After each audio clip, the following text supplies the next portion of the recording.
Sunrisers হায়দ্রাবাদের top 4 অসাধারণ cricket খেলছে, তাই জন্যই পর তারা 5টা ম্যাচ জিতে গিয়েছে বন্ধুরা। সানরাইজার্স হায়দ্রাবাদ ও কলকাতা নাইট রাইডার্সের মধ্যে কালকে ম্যাচ আছে এবং কলকাতাকে যদি হারাতে হয় সানরাইজার্স হায়দ্রাবাদকে, তাহলে কিন্তু এই টপ 4কে খুবই তাড়াতাড়ি প্যাভিলিয়নে ফেরাতে হবে বন্ধুরা। পাওয়ার প্লেকে জিততে হবে কলকাতা নাইট রাইডার্সকে। যখনই কলকাতা নাইট রাইডার্স বল করতে আসবে, পাওয়ার প্লেতে 2-3টে উইকেট নিতে হবে বন্ধুরা, না হলে কিন্তু অনেক সমস্যা হয়ে যাবে কলকাতার জন্য ম্যাচ জেতা।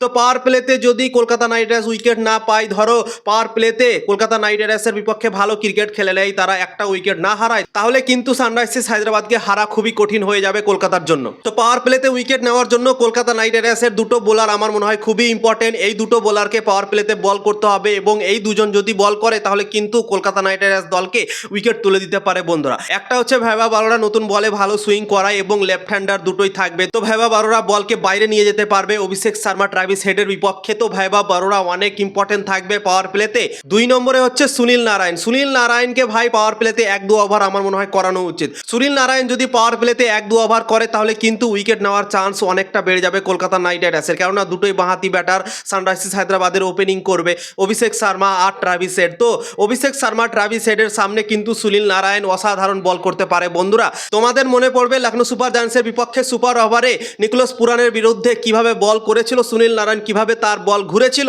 সেরকম ভাবে যদি বল করতে পারে ট্রাভিস হেড ও অভিষেক শর্মার বিপক্ষে সুনীল নারায়ণ, তাহলে কিন্তু উইকেট নেওয়ার চান্স অনেকটা বেড়ে যাবে এবং কলকাতা নাইট রাইডার্স আশা করছি 2-3টা উইকেট নেওয়ার চান্স থাকতে পারে বন্ধুরা। এই দুজনকে কিন্তু ভালো বল করতে হবে পাওয়ার প্লেতে সানরাইজার্স হায়দ্রাবাদকে থামার জন্য বন্ধুরা। তো সানরাইজার্স হায়দ্রাবাদের 4টা ব্যাটার অসাধারণ ফর্মে আছে। একটা হচ্ছে ট্রাভিস হেড। ট্রাভিস হেড তো খুব একটা ভালো ক্রিকেট খেলতে পারেনি, কিন্তু মুম্বাই ইন্ডিয়ান্সের বিপক্ষে সেও একটা বড় ইনিংস খেলে নিয়েছে এবং সেও কিন্তু ফর্মে চলে এসেছে।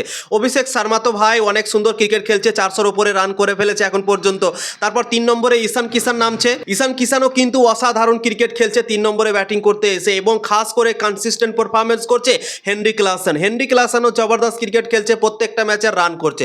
তো এই 4টা ব্যাটসম্যানকে যদি শুরুতে পাওয়ার প্লেতে যদি 1-2 উইকেট নিতে পারে 4টার মধ্যে, তাহলে কিন্তু কলকাতার জন্য ভালো হবে এবং সানরাইজার্স হায়দ্রাবাদকে তাড়াতাড়ি আউট করতে পারবে বা সানরাইজার্স হায়দ্রাবাদকে থামার চান্স বেড়ে যাবে কলকাতার জন্য বন্ধুরা। তো হায়দ্রাবাদের শক্তিশালী ব্যাটিং লাইন আপের সামনে আমার মনে হয় ভালো বল করতে হবে, লাইন লেনে বল করতে হবে এবং যে বোলাররা উইকেট টেকার বোলার সেই বোলারগুলোকে পাওয়ার প্লেতে আমার মনে হয় বল করাতে হবে। তাহলে কিন্তু সানরাইজার্স হায়দ্রাবাদের মতো একটা দলকে কলকাতা নাইট রাইডার্স থামতে পারবে, বিজয় রথকে থামতে পারবে। সানরাইজার্স হায়দ্রাবাদ পরপর 5টা ম্যাচ জিতে গিয়েছে এই আইপিএল 2026 সালে। বিনিং স্ট্রিং চলছে তাদের।